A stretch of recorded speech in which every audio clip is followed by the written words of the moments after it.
सर्वांचं स्वागत आहे. सर्वांचं खूप खूप स्वागत. कटारे सर दिसत नाहीयेत. कटारे सर आले का? नाही दिसत. सांगोले मॅडम नमस्ते, स्वागत आहे तुमचं. सांगोले मॅडम, उषाताई आपलं स्वागत आहे. कटारे सर आपलं स्वागत आहे. हो, आले का सर? मला थोडंसं, मी गावाकडे आहे, मी आधीच हे करते, थोडंसं नेटवर्क मध्ये काही इश्यू आला तर थोडंसं समजून घ्याल. नेटवर्क मध्ये येणार नाही, परंतु मला व्हिडिओ मध्ये बंद करावा लागेल. तर सर्वांना या ठिकाणी सर्व मान्यवरांचे शब्दांकित साहित्य मंच लातूर द्वारा माननीय उषा भोसले लिखित सासू सून मनाची गुंफण या साहित्य कृतीवर ऑनलाईन आयोजित पुस्तकावर बोलू काही या उपक्रमाअंतर्गत उपस्थित सर्व मान्यवर व रसिक जणांचे मी ॲडव्होकेट रजनी गिरवलकर बंगलके शब्द सुमनांनी या ठिकाणी स्वागत करते. शब्दांकित साहित्य मंचचा पुस्तकावर बोलू काही हा उपक्रम मागील अनेक वर्षांपासून अव्याहतपणे चालू आहे. तर अशा या आजच्या आपल्या या उपक्रमाअंतर्गत आजचे मान्यवर कार्यक्रमाचे अध्यक्ष प्राचार्य डॉक्टर दुष्यंत कटारे सर, जे की कैलासवासी व्यंकटराव देशमुख महाविद्यालय बाभळगाव येथे प्राध्यापक म्हणून कार्यरत आहेत. कार्यक्रमाचे भाष्यकार प्राध्यापक डॉक्टर सुनीता सांगोले मॅडम, विभाग प्रमुख मराठी विभाग दयानंद कला महाविद्यालय लातूर येथे त्या कार्यरत आहेत. सासू सून मनाची गुंफण या साहित्य कृतीच्या लेखिका माननीय उषाताई भोसले लातूर, ज्या इथे उपस्थित आहेत.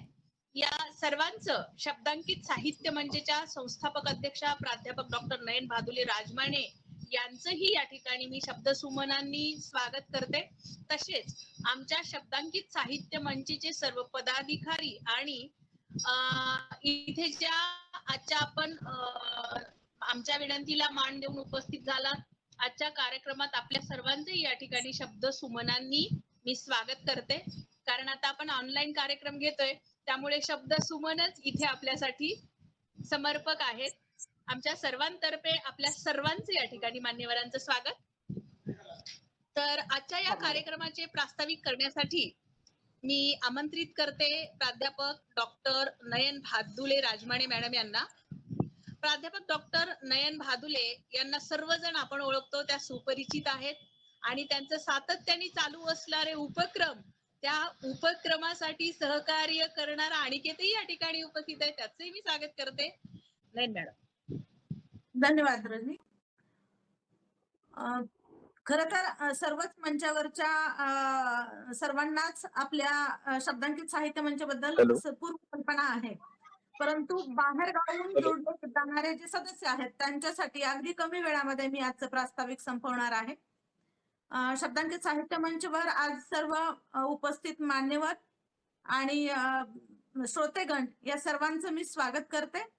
आज जे पुस्तकावरती भाष्य करणार आहेत अशा डॉक्टर प्राध्यापक सांगोले मॅडम, तसंच दुष्यंत कटारे सर जे प्राचार्य म्हणून कार्यरत आहेत, त्याचबरोबर लेखिका उषाताई भोसले आणि आपण सर्व सूत्रसंचालन करणाऱ्या ॲडव्होकेट रजनी गिरवलकर मॅडम आणि या सर्वांच्याच सोबत जे श्रोतेगण उपस्थित आहेत त्यांचंही मी स्वागत करते. फक्त आपल्या बैठकीमध्ये चार मैत्रिणींनी बसून गप्पा माराव्यात, आपल्या साहित्याची देवाणघेवाण करावी आणि मस्त आनंद घ्यावा, अशा या विचाराने या मंचाची सुरुवात झाली.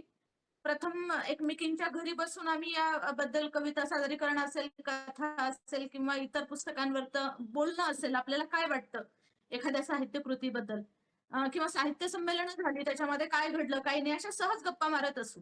पण त्यानंतर कालांतराने आम्हालाही कळलं नाही की आमची ही बैठकीतली मैफल कधी शाळा आणि कॉलेजेस मधल्या सभागृहामध्ये जाऊन पोहोचली आणि मग मोठे मोठे कार्यक्रम व्हायला सुरुवात झाली. त्यातलंच राज्यस्तरीय साहित्य संमेलन जे शब्दांकित साहित्य मंचच्या सख्यांनी अगदी यशस्वी केलं, ते अखिल भारतीय नवोदित मराठी साहित्य मंचचं आणि साहित्य परिषदेचं आणि दयानंद सभागृहामध्ये, अगदी इतकं भव्य दयानंद सभागृह आहे, त्या सभागृहामध्ये रात्री 12 वाजेपर्यंत उभं राहून साहित्यिकांनी अनेक म्हणजे कवितांचा आस्वाद तिथं घेतला. तर अशा पद्धतीनं हे जसं की ग्रंथदिंडी सुद्धा स्मरणात राहील अशी किंवा इतिहासात ज्याची नोंद व्हावी अशा पद्धतीनं दीर्घ अशी ग्रंथदिंडी सुद्धा इथं सादर झाली. आजही कुठल्याही शाळेचे विद्यार्थी भेटले तर मॅडम आम्ही त्या कार्यक्रमाला आलो होतो याची आठवण करून देतात. तर विद्यार्थ्यांना सुद्धा सोबत घेऊन साहित्य मंच चालत असतो. अनेक नवोदितांना साहित्य मंचाने आजपर्यंत मंच उपलब्ध करून दिला आणि ते साहित्यिक आज प्रस्थापित झालेले आहेत. त्याचबरोबर विद्यार्थी सुद्धा या गोष्टींमध्ये सहभागी होतात. मग ते कवी संमेलन असेल किंवा पुस्तकावर बोलू काही याच्यासारखा उपक्रम असेल. तर या सगळ्या याच्यामधून जेव्हा आपण जात होतो तेव्हा कवी संमेलन जयंती किंवा पुण्यतिथीच्या निमित्ताने किंवा अन्य कुठल्या कारणाने अशा पद्धतीने आम्ही ती घेत होतो. कालांतराने लॉकडाऊन कोरोना काळ आला आणि मग सर्वजण आपापल्या घरामध्ये अगदी विषण्ण परिस्थितीमध्ये मनस्थिती अगदी विचलित झालेली, अस्वस्थ अशा ह्याच्यामध्ये प्रत्येक जण गुंतून पडलेला होता आणि त्या कालावधीमध्ये मग आम्ही ऑनलाईन कार्यक्रम घ्यायची सुरुवात केली. आता या ऑनलाईन कार्यक्रमामध्ये फक्त कवी संमेलन नाही तर पुस्तकांवरती सुद्धा भाष्य ठेवावं असं वाटलं आणि म्हणून पुस्तकावर बोलू काही हा उपक्रम तेव्हापासून सुरू केला. याला प्रचंड असा प्रतिसाद मिळाला. आजपर्यंत अनेक कार्यक्रम याच्यामध्ये झालेले आहेत आणि पश्चिम महाराष्ट्र असेल, विदर्भ असेल, कोकण असेल अशा अनेक ठिकाणाहून या साहित्य मंचाशी सगळे व्यक्तिमत्व जोडली गेलेली आहेत. आता काही दिवसांपासून तर परदेशातले लोक सुद्धा आपल्या ह्या मंचावरती यायला उत्सुक आहेत. तर त्या पद्धतीनं सुद्धा आपण काही लोकांना इथं जोडून घेत आहोत.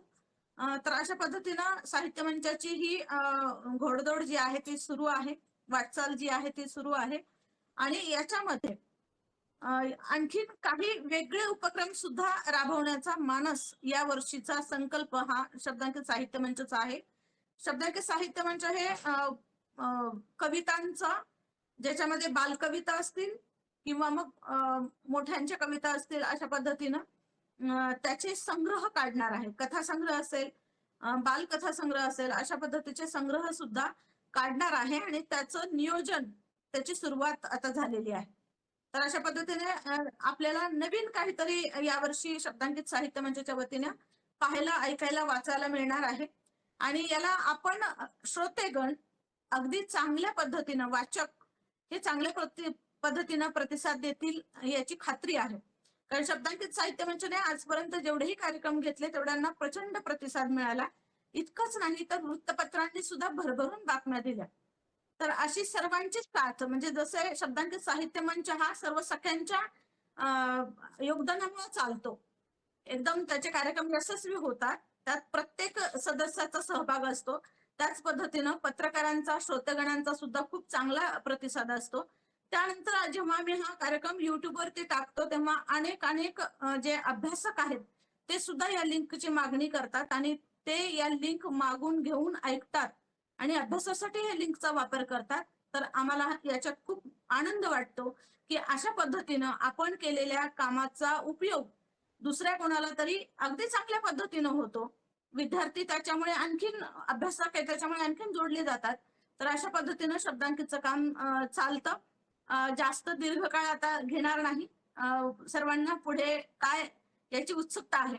तर उषाताईंचं जे सासू आणि सुनांच्या मनांची गुंफण घालणारं हे आहे पुस्तक, तर त्याच्याबद्दल जास्त मी काही तुम्हाला बोलणार नाही कारण जे वक्ते बोलणार आहेत ते ऐकण्यामध्ये खरी मजा आहे. तर त्याच्यासाठी थांबते. सर्वांना खूप खूप धन्यवाद. धन्यवाद नयन मॅडम. यानंतर मी आजच्या आपल्या या पुस्तकावर बोलू काही या शब्दांकित साहित्य मंचाच्या उपक्रमाअंतर्गत माननीय उषा भोसले लिखित निवड झालेली साहित्य कृती सासू सून मनाची गुंफण अत्यंत हळवा आणि ज्वलंतही म्हणावा असाच हा प्रश्न आहे आपल्या समाजाचा आणि यावर अभ्यासक असणाऱ्या आपल्या सुनीता मॅडम इथे उपस्थित आहेत. त्या भाष्य करण्यासाठी आपल्याला उपलब्ध झाल्या त्याबद्दल त्यांचे धन्यवाद. प्रथमच प्राध्यापक डॉक्टर सुनीता सांगोले मॅडम यांना या ठिकाणी मी यावर भाष्य करण्यासाठी आमंत्रित करते. तत्पूर्वी थोडासा परिचय देते कारण परिचयाच्या इतक्या म्हणजे त्यांनी इतक्या त्यांच्या काही सांगावं त्यांचं जे करिअर आहे त्यामध्ये जेवढ्या उलाढाली झाल्यात साहित्यावरच्या त्या पूर्ण मांडणं तर शक्य नाही, पण त्यातल्या काही मोजक्या या ठिकाणी मॅडमचा परिचय देण्यासाठी मी त्यांचा थोडक्यात परिचय देते. प्राध्यापक सुनीता सांगोले मॅडम या दयानंद कला महाविद्यालय लातूर येथे मराठी पदव्युत्तर संशोधन विभागात कार्यरत आहेत. त्या मराठी साहित्य व भाषा विज्ञानाच्या अभ्यासक म्हणून सुपरिचित आहेत. आजवर त्यांचे 35 शोधलेख व 10 पुस्तके प्रकाशित झालेली आहेत. त्या पीएचडी संशोधनासाठी गाईड म्हणूनही आपली भूमिका पार पाडत आहेत. विद्यार्थी प्रिय असणाऱ्या तशाच मैत्रिणींनाही त्या प्रिय आहेत आम्हालाही. सांगोले मॅडम या भारत सरकार व महाराष्ट्र सरकार यांच्या विविध समित्यांवर कार्यरत आहेत. विविध विद्यापीठांमधून मॅडम बोर्ड ऑफ एक्झामिनेशन सदस्य म्हणूनही कार्य करीत आहेत. तर अशा या आपल्या बहुआयामी मैत्रिणीला मी विनंती करते की पुस्तकावर बोलू काही अंतर्गत माननीय उषा भोसले लिखित सासू सून मनाची गुंफण यावर त्यांनी आपले भाष्य करावे. सासू सून मनाचे गुंफण एक मुक्त चिंतन या नवनिर्मित अशा ग्रंथावरती आज बोलण्याचा योग आला. खरं म्हणजे सासू सून हे नात्यांची गुंफण जी आहे इतकी बहुअंगी आणि विविध रंगी असते. त्याला अनेक धागे दोरे असतात. ती गुंतागुंत म्हणता येणार नाही, पण नाजूक अशी साखळी विणून किंवा कशिदा काढल्यानंतर जसं एखादं भरजरी वस्त्र तयार व्हावं तसंही असतं. कधी ते गोधडी सारखं असतं तर कधी ते भरजरी शेल्यासारखंही असतं. गोधडी असली तरी ती उबदार असते, प्रेमळ असते, आणि भरजरी शेला असला तरी तो निर्वावासा वाटतो असंही असतं. अशा या नात्याच्या गुंफणीवरती अगदी मुक्त चिंतन, ज्याला कुठल्याही फॉर्म मध्ये बसवता येत नाही अशा प्रकारचं मुक्त चिंतन उषा भोसले मॅडमने केलेलं आहे. उषा भोसले मॅडम असं लक्षात आलं की खूप सहजी लेखन आहे. असं म्हणतात की जितकं सहजी आणि जितकं सत्य, जितकं आपलं वैयक्तिक आपण लिहायला जाऊ तितकं ते जगभरचं आणि सर्वांसाठीचं सर्वसामान्य आणि म्हटलं तर त्रिकाला बाधित अशा प्रकारे व्हायला लागतं. जितकं तुम्ही वैयक्तिक लिहायला लागाल, वैयक्तिक याचा अर्थ तिथं प्रतिभा असते, तिथं कल्पकतेची जोड असते, सगळ्या गोष्टी असतात. पण त्या जोडीला जितकं तुम्ही वास्तव धरून लिहायला लागता, वास्तव अनुभूतीतून लिहायला लागता, तेव्हा ते लेखन मनाला जाऊन भिडतं. त्या दृष्टीने ते सर्वांसाठी असं होऊन जातं. तशाच प्रकारचं हे लेखन वाचत असताना मनाला भावलेलं आहे. खरं म्हणजे स्त्रीच्या आयुष्यामध्ये अगदी कन्येपासून ते आज मॅडमने सासूपर्यंतचा हा प्रवास जो मांडलेला आहे, या प्रवासामध्ये अनेक टप्पे, अनेक वळण येत असतात. खरं तर या प्रत्येक टप्प्यावरती वेगवेगळ्या भूमिका स्त्री बजावत असते. अगदी सुरुवातीला ती कोणाची तरी मुलगी असते, कोणाची तरी भगिनी असते, आत्या, मावशी, अशा अनेक भूमिकांमधून ती जात असते. पुढचा टप्पा येतो विवाहानंतरचा, तेव्हा ती पत्नी होते, कोणाची वहिनी होते, कोणाची काकू होते, कोणाची मामी होते, कोणाची भाऊजाई होते. अनेक नात्यांचे पदर तिला लाभायला लागतात. खरं तर एका वळणावरून दुसऱ्या वळणापर्यंतचा जो प्रवास असतो, हा प्रवास लेखिकेनं पहिल्या या प्रकरणामध्ये मांडलेला आहे. पहिली सासूसून जोडी. इथे त्यांनी स्वतःच्या आयुष्यामध्ये हा प्रवास करताना स्वतःचा आलेला जीवनानुभव नोंदवलेला आहे. हा जीवनानुभव कसा आहे हे पहा. जशी जशी पिढी बदलते, समाज बदलतो, अंतर पडत जातं, अनेक गोष्टी नव्याने आयुष्यात येतात. काही मूल्य कशी असतात ती स्थिरमूल्य असतात, ती बदलत नाहीत कधीच. परंतु काही मूल्य असतात ती काळानुसार बदलावी पण लागतात, बदलत पण असतात, आणि त्याची गरज पण असते. कारण समाज जर बदलला नाही, नव्या बदलांना जर आपण स्वीकार नाही केला आणि हे बदल पचवत आपण परिवर्तन नाही केली तर चौकट तशीच राहून जाईल, तर जगणं अवघड होईल. म्हणून परिवर्तन पण समाज स्वीकारत जातो. म्हणून ह्या पहिल्या पिढीचं जे वर्णन इथं येतं सासू सुनेच्या नात्याचं, तो तिचा जीवन अनुभव आहे लेखिकेचा. या जीवन अनुभवामध्ये सुद्धा प्रत्येक लेखक साहित्यिक काय असतात, अतिशय संवेदनशील मनाचे असतात, जाणकार असतात. त्यांना जाणीव व्हायला लागते की हे जे आपण जीवन जगतो आहोत, या जगण्यातले काही क्षण त्यांच्या मनामध्ये घर करून बसतात. कुठेतरी त्याच्यावरती चिंतन आपोआप मनामध्ये सुरू झाले असतं. हेच असतं बीज. कधीतरी या बीजाला मग खत पाणी मिळतं, एखादा अंकुर फुटतो, आणि मग अंकुर फुटण्याची ती तयारी होते, आणि मग ती गदगद व्हायला लागली की कुठल्या ना कुठल्या स्वरूपामध्ये ती अभिव्यक्ती व्हायला लागते. इथे सुद्धा उषा भोसले मॅडमचं असंच झालं असावं. आणि त्या नात्यांमधलं हे पहिलं प्रकरण जे आहे, स्वतःच्या नेणिवेतल्या मनातून जे काही साठवण होती, ती साठवणीचा उलगडा या प्रकरणामध्ये होतो. मग इथे काय होतं, या लेखनाचे एक वैशिष्ट्य सांगायचं असं की अतिशय बारकाव्याने कुटुंबामध्ये जेव्हा नवी नवरी घरामध्ये येते तेव्हा नात्यांमध्ये होत जाणारे हे बदल ती जशी स्वीकारायचा प्रयत्न करत असते तसं हे कुटुंब सुद्धा तिच्या या नवीन आलेल्या म्हणजे त्या घरामध्ये नवीन आलेल्या पाहुणीला स्वीकारण्याचा प्रयत्न करत असतो. पण प्रयत्न करताना काय होतं की स्वभाव धर्म प्रत्येक व्यक्तीचा वेगळा असतो. प्रत्येक व्यक्तीचा. मला मॅडमचं वाचताना हाना आपटेंच्या कादंबरीची आठवण झालेली होती की हे नात्यांचे जे वेगवेगळे पदर आहेत हे पदर मग तिथे सुद्धा अनेक नाती आलेली असतात. ते पदर कसे उलगडत जातात तिथेही ती जाण झालेली होती आणि या लेखनामध्ये सुद्धा मला ती जाणीव दिसून आलेली आहे. मग ह्या टप्प्यावरती लेखिकेला आलेले अनुभव लेखिकेने नोंदवलेले आहेत. पण हे नोंदवत असताना सुद्धा अतिशय ओलाव्याने म्हणजे ज्याला काय म्हणतो आपण की वाचत असताना प्रत्येकाला असं वाटतं की हा अनुभव आपल्याला घेतो की काय, हा अनुभव नवखा नाहीये, परंतु हा अनुभवाची जी मांडणी झालेली आहे ती मात्र कुठेतरी मनात शिरते आहे याची जाणीव व्हायला लागते आणि आपण वाचत राहतो. पुढचं पण नातं येतं ते म्हणजे आपण सून असतो, आपण वेगवेगळ्या भूमिका बजावत असतो आणि हे करत असतानाच कुटुंब आणि गृहिणी म्हणून सुद्धा आपण जबाबदाऱ्या जशा स्वीकारत असतो त्याच पद्धतीनं पुढच्या जबाबदाऱ्या म्हणजे आजची स्त्री जी असते ती आजची स्त्री केवळ चूल आणि मूल यामध्ये रमणारी नाही.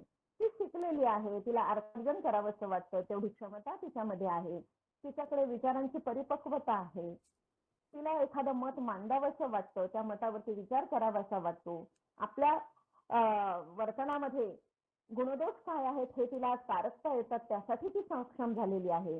त्या सगळ्या जाणीवांची जशी ती बोलायला लागते किंवा जशी ती वर्तन करायला लागते तो आलेख पुढच्या काही प्रकरणांच्या मध्ये तुम्हाला दिसायला लागतो. एकूणच ह्या स्त्रीचा हा पण पैलू या निमित्ताने प्रकाशात यायला लागतो. ह्या भूमिका बजावत असताना कधीतरी मग ती मुलांचं संगोपन करता करता सासूच्या भूमिकेत येऊ पाहते. मला खूप छान वाटलेलं आहे की आपण पाहिलेलं आहे की कळी उमलताना म्हणजे वयात येतानाचा जो विचार असतो त्या विचारांवरती खूप विचार झालेले आहेत, त्याच्या कविता झालेल्या आहेत, त्याच्यावरती कथा लिहिलेल्या आहेत, त्याच्यावरती कार्यक्रम आपण घेत असतो. ही जाणीव अगदी मोठी आणि अगदी अनोखी वेगळी अशी जाणीव असते आणि त्याचं स्वागत करण्याचा पद्धतही आपल्या संस्कृतीमध्ये आहे. तर ही जाणीव जशी होती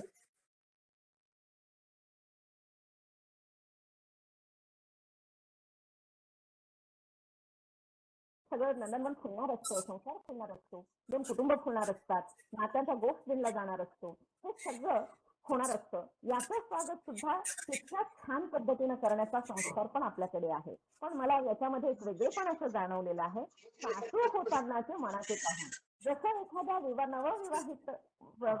विवाहितेला जसं वाटतं किंवा नववधूला जसं वाटतं की काय होईल, घर कसं असेल, तिथे काय करावं लागेल, मी कशी ऍडजस्ट होईल, मी करेल का नाही, माणसं कसे असतील, विशेषतः ज्याचा जोडीदार म्हणून आपण स्वीकार केलेला आहे तो कसा असेल, कोणता अनुभव येईल, सगळी हुरहुर आणि उत्सुकता लागलेली असते आणि स्वाभाविक आहे ही हुरहुर आणि उत्सुकता लागणं. आणि ही गोष्ट आपल्याला जाणवते आणि याच्यावरती भरपूर लिहिलं गेलेलं आहे. अगदी तांब्यानं सुद्धा राहावलेलं नाही. डोळे हे जुलमीकडे रोखोणी माझं पाहू नका अशा पद्धतीने त्यांनी केलेलं आहे वर्णन. म्हणजे मनामध्ये वेगवेगळ्या विचारांची ही जी आवर्तनं येतात ती आवर्तनं टिकण्याचा प्रयत्न मराठी साहित्यामध्ये नेहमीच झालेला आहे. पण इथे वेगळेपण असं आहे की त्यांना सुद्धा ही घालमेल होते ही कुठेतरी एक वेगळी बाब आहे. खरं तर होतं काही जणींना पण अभिव्यक्ती फारशी झालेली नव्हती आणि हा विषय मात्र इथं मला चांगला वाटलेला आहे की सासू होतानाचे मनातले का होत. जसं नवी एखादी मुलगी नव्या घरामध्ये जेव्हा जायला लागते तेव्हा तिला त्या घराची कल्पना तिथलं कोण आहे जाणून घेणं आजच्या काळामध्ये थोडं ते शक्यता पण आहे. पूर्वी तर लग्न झाल्यानंतरच ते घर दिसायचं आणि मग तिथून पुढे माणसं ओळखायची आणि मग तिथे रुजायचं वाढायचं हे सगळं व्हायचं. पण एक लक्षात घ्या की तो कालखंड असून सुद्धा स्त्रिया हे अगदी सुंदर रीतीने रुजायच्या. कारण रुजवात होणं हा तिचा महत्वाचा आणि मूलभूत गुणधर्म आहे. रुजू होते ती, रुजते कुठेही आणि रुजलेल्या ठिकाणी नक्कीच ती नंदनवन सुद्धा फुलवत असते. आणि मग ही जाणीव तिथं तर आहेच, परंतु सासू होताना एखाद्या सासूच्या मनामध्ये काहूर उमटणं की माझ्या घरामध्ये नवीन येणार आहे तिच्याशी मी ऍडजस्ट होईन का नाही ही भावनाच मुळामध्ये खूप चांगली आणि फार चांगल्या विचाराला प्रवृत्त करणारी, आणि ही गोष्ट व्हायला हवी. आणि मग ही काहूर जे आहे, हेच काहूर हळूहळू हळूहळू वाढत जातं आणि मग त्याच्यावरचा सकारात्मक विचार पण सुरू होतो. की जशी एखादी स्त्री नव्या घरात रुजण्यासाठी जशी आपल्याला स्वतःला सिद्ध करते, तशी ही सासू देखील या सुंदर स्वागतासाठी स्वतःला सिद्ध करते. लक्षात येणार आहेत, पण प्रत्येक टप्प्यावरती मला तिच्याशी जोडून घेत असताना मी जी परिवर्तन करेल, मला ज्या अपेक्षा आहेत याच्यापेक्षा सुद्धा मला काय करायचे आहे ही जाणीव यामध्ये अधिकची मला दिसून आलेली आहे. आणि ही बाब या नात्यासाठी खूपच फलदायी आणि खूपच चांगली आहे. इथे आता अजून एक भूमिका मला सांगावीशी वाटते. स्त्री प्रत्येक वळणावरती टप्पे घेत जाते, पण जेव्हा प्रथमतः सासू बनणारी स्त्री असते, बहुतेक वेळा घरामध्ये तिचीही सासू असते आणि ही सासू होणार असते आणि हिला होणार असते. म्हणजे ही मधल्या त्रिशंकूच्या म्हणजे तिला सून म्हणूनही वागायचं असते, म्हणून नांदायचं असते, अशा दोन्ही गोष्टी तिला सासू म्हणूनही वागायचं असते आणि सून म्हणूनही नांदायचं असते, अशा दोन्ही गोष्टी तिला एकाच वेळी करायच्या असतात. ही भूमिका बजावत असताना हे दोन्हीही पारडे समतोल कसे राहतील हाही खेळ स्त्रीला करावा लागत असतो आणि ती त्यामध्ये सुद्धा यशस्वी होताना आपल्याला दिसते. पण त्याच्यासाठी काय करावं लागतं हेच जणू पुढे लेखिकेने सांगितलेलं आहे. दोघींसाठी ती पथ्य असं त्यांनी म्हटलेलं आहे. त्याच्यामध्ये एक ओळी कवितेच्या मध्ये त्यांनी वापरलेल्या आहेत. त्यातले एक ओळ मला इथे म्हणावीशी वाटते. माझी सासू गालावर गोड हसू. जेव्हा आपण असा सकारात्मक विचार करायला लागू तेव्हा आपोआपच त्या सासूकडे बघण्याचा आपला जो दृष्टिकोन आहे तो दृष्टिकोन बदलत जातो. आणि आज नाही म्हटलं तरी सुद्धा सासूचाही आपल्या सुनेकडे बघण्याचा दृष्टिकोन आणि सुनेचाही आपल्या सासूकडे बघण्याचा जो दृष्टिकोन आहे त्याच्यामध्ये विकास होताना दिसतो आहे. जशी परिपक्वता सासूच्या संदर्भामध्ये घडते आहे तीच परिपक्वता येणाऱ्या मुलीच्याही संदर्भात घडते आहे. त्याला दोन कारणं असावीत असं मला वाटतं. हे वाचत असताना माझ्या मनात आलेली गोष्ट की पूर्वी विवाह थोडे खूपच कमी वयामध्ये आणि लवकर व्हायचे. अल्लड वयामध्ये विवाह झाल्यामुळे हे रुजवात होताना कुठेतरी थोडंसं त्या मुलीला ऍडजस्ट व्हायला थोडासा वेळ लागायचा. पण आणि मग कधी कधी हे कवळं मन खटू पण होऊन जायचं. पण आज थोडंसं परिपक्व वयामध्ये मुलींची लग्न होत आहेत. विवाहाचं थोडंसं वय मोठं झालेलं असल्यामुळे आणि शिक्षणामुळे म्हणा, शिक्षणासाठी म्हणा, व्यवसाय काही करण्याच्या निमित्तानं म्हणा, त्या मुली थोड्याशा घराबाहेर राहून थोड्या स्वावलंबी सुद्धा बनलेल्या आहेत. आणि मग माहेर सोडणं आणि एका ठिकाणी जाऊन रुजणं ही जी गोष्ट आहे तिची एकदम अवघड त्यांना वाटेनाशी झाली असावी कदाचित. आणि म्हणून ही पण गोष्ट तिथे घडते. याचा अर्थ असं नाही की हे खूप आलबेल आणि खूपच सोपं आहे असं नाही, परंतु ही गोष्ट आता घडण्याला थोडासा वाव अगदी चांगल्या पद्धतीनं मिळू लागलेला आहे. तरी सुद्धा या दोघींनी काही पथ्य पाळावीत असं त्यांनी सांगितलेलं आहे. ही पथ्य कोणती आहेत तर ही पथ्य करत असताना त्यांनी सांगितलेलं आहे की सासूने काय करावं आणि सुनेनी काय करावं. सासूने जे केलं सुनेने जे केलंय त्या दोघींनी सुद्धा करत असताना मनमोकळेपणाने बोलावं, काहीही लपवू नये. खरं तर ही सोपी गोष्ट असते की कोणत्याही नात्यांमध्ये मनमोकळेपणा जेव्हा असतो. पण अजून एक मी तिथे सुचवू इच्छिते कारण त्यांनी पुढेच लिहिलेलं आहे की चूक झाली तर मान्य करा, क्षमस्व पण म्हणा आणि चुका माफ करायला पण शिका. ह्या गोष्टी त्यांनी सांगितलेल्या आहेत. तिथे एक अजून मला तिथे ऍडिशन करावंसं असं वाटतं की मनमोकळं बोललं पाहिजे. लेखन करत असताना हा मनमोकळेपणा नक्कीच खूप सुंदर असतो, परंतु त्या मनमोकळेपणासोबतच एक जो स्पेस लागतो स्वतःला, मग तो सासूलाही लागत असतो आणि तो सुनेलाही लागत असतो. तो आपल्याला देता आला तर हे नातं अधिक चांगलं दृढ होऊ शकतं. स्पेस आपण न देता मनमोकळेपणा ठेवायला लागलो, मनमोकळेपणा तर असलाच पाहिजे कारण पुढे एका प्रकरणामध्ये थोडीशी एक लुडबुड त्यांनी सांगितलेली आहे, एक घटना त्यांनी सांगितलेली आहे, छोटीशी आहे खरं तर ती, पण ती संवेदनशील मनावरती त्यांच्या ती उमटलेली दिसून येते. तर त्या अशा ज्या गोष्टी घडतात त्यावेळी हा जो स्पेस असतो, हा स्पेस दिला की आपोआप ही घटना सुद्धा किंवा अशा गोष्टी सुद्धा मनाला भिडत नाहीत आणि त्या सुद्धा आपल्याला समजून घेता येऊ शकतात असं मला वाटतं. तिथेही त्यांनी म्हणजे मध्ये मध्ये ज्या सहजी पण एक चांगल्या ओळी त्यांनी घातलेल्या आहेत. काही लोकांमध्ये जे काय म्हणतात वाक्प्रचार म्हणी असतात त्याचाही वापर काही ठिकाणी मला दिसून आलेला आहे. तशाच प्रकारे काही उक्ती असतात. उंबरठाचा गुण सासू तशी सून. असं त्याने म्हटलेलं आहे. खरं तर हे साधं वाक्य वाटतं, परंतु या वाक्यामध्ये खूप मथितार्थ दडलेला आहे. लेखिकेला त्याची जाणीव आहे म्हणूनच त्यांनी तो मुद्दाम तो वापरला असावा की उंबरठ्याचा गुण सासू तशी सुन. उंबरठ्याचा गुण म्हणजे काय आहे की जेव्हा एखाद्या कुटुंबातली मुलगी दुसऱ्या कुटुंबामध्ये येते तेव्हा ते दुसरं जे कुटुंब आहे ते घर, त्या घरातली माणसं, घरातले रीतिरिवाज, घरातील संस्कृती या सगळ्यांची जोडून घेत असताना तो असतो उंबरठ्याचा गुण. आणि ते जोडून घेत असताना तिच्या समोर मॉडेल कोणते, आदर्श कोण असतं, तिची सासू किंवा सासूबाई. अशा प्रसंगी काय करतात, त्या असतात तर त्यांनी काय केलं असतं आणि हा आदर्श असल्यामुळे की काय थोडस हे करणं तिला सोपं जातं.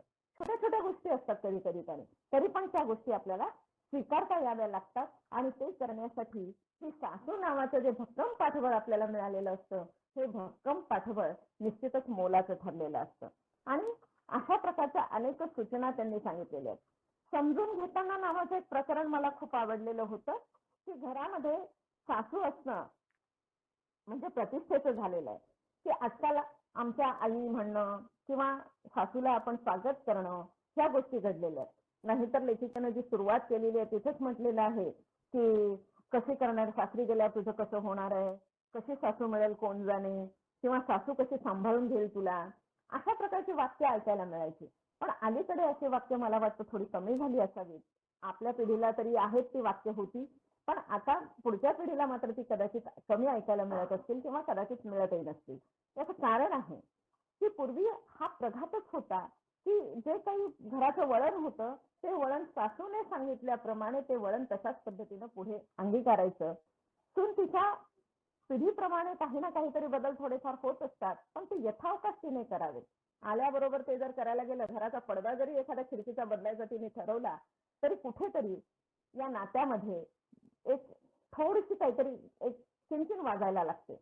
पडदा बदलला तरी सासूला वाटतं नाही हा रंग त्या रंगसंगतीसोबत छान दिसत होता, पण तिला नाही आवडला वाटतं, तिचा चॉईस थोडा वेगळा आहे. इथून कुठेतरी सुरुवात होते आणि कधी कधी तर मग नाही हे शोभूनच दिसत नाही इथपर्यंतही ते जाऊ शकतं आणि जाता जाता त्याचं काय होईल हेही सांगता येत नाही. म्हणजे थोडीशी किंचिन त्याची घंटा आणि त्याचा घंटारव आणि त्याचा तंटा इथपर्यंतचा प्रवास कधी झाला हे सुद्धा कळत नाही. गोष्ट असते साधीशीच, परंतु त्याचा असा होऊ शकतं. मग त्याच्यापेक्षा आपण जर एकमेकांना समजून घेतलं तर ते होत नाही. एक काळ असा होता की सुनेला कुठलाच अधिकार नव्हता, अर्थार्जनालाही ती फारशी नव्हती आणि अधिकाराच्याही बाबतीमध्ये तिचं किंवा निर्णयामध्ये सुद्धा तिला सामावून घेणं ही गोष्ट फारशी घडायची नाही. पण मला वाटतं आज तशी गोष्ट घडूच नाही की तिला निर्णयामध्ये सामावून न घेणं म्हणजे आपणच आपल्या घरातल्या एका चांगल्या गोष्टीला मुकणं आहे. तिच्याकडे पण बऱ्याच गोष्टी असतात, तिच्याकडेही बरेच गुण आहेत, बऱ्याच जाणीवा आहेत, तिला सुद्धा दृष्टी आहे, दृष्टिकोन आहे आणि त्याला जर घर मुकलं तर घराला तिचा उपयोग होणार नाही.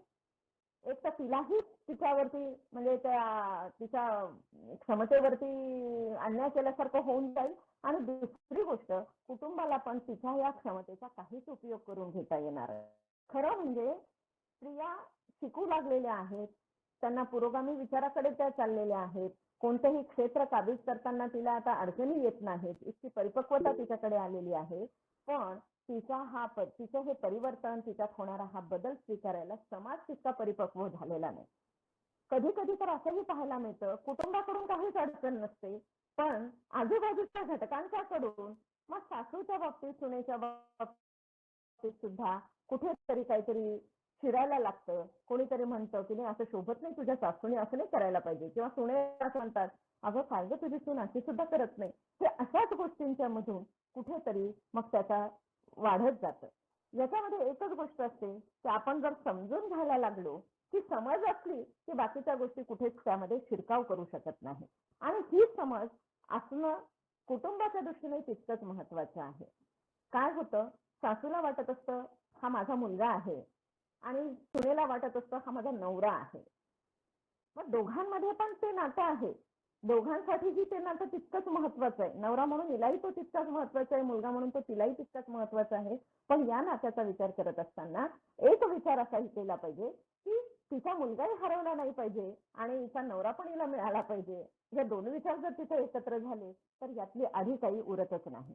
आणि त्याच्यानंतरचा प्रश्न येतो जो की या पुस्तकामध्ये पण आलेला आहे की याच्यानंतर जेव्हा त्या नव्या सुनेच्या वेलीवरती पुष्प पुढचं येणार असतं किंवा बाळाचं एखादं बाळ जन्माला येतं तेव्हा त्या बाळाचं संगोपन करत असताना सुद्धा या नव्या मुलीला तितका अनुभव नसतो. बऱ्याच गोष्टी असतात आणि संगोपन करत असताना एकटी आई पुरेशी असतेच असं मला वाटत नाही.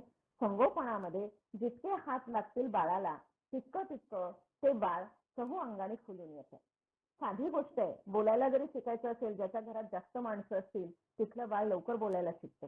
याचं कारण सगळे त्याच्याशी बोलत असतात आणि ते अनुसरण करून बाळ त्याच्यातून शिकत असतं. संस्कार असतात, घराचे म्हणून काही रीती रिवाज असतात, ह्या सगळ्या गोष्टी नकळतपणे ह्या इथे मिळत जातात. जेव्हा एकटेच नवरा बायको असतात तेव्हा या प्रत्येक गोष्टीला आई पुरे पडत नाही.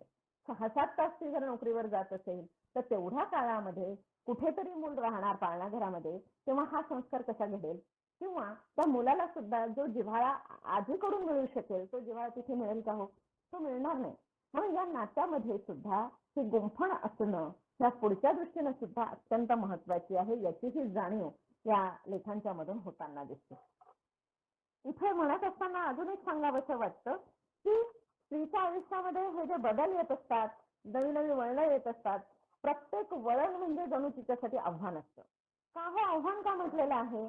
कारण प्रत्येक वेळी वेगळंच काहीतरी करावं लागतं, वेगळंच काहीतरी घडत असतं.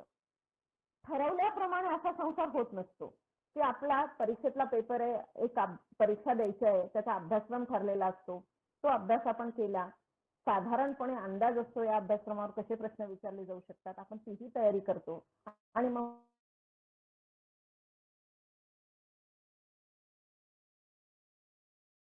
सांगतो सुद्धा इतके मार्क मला मिळू शकतील. याचं कारण तिथं सगळं साचेबद्ध आणि ठराविक आहे. आयुष्याच्या परीक्षेमध्ये असं नसतं.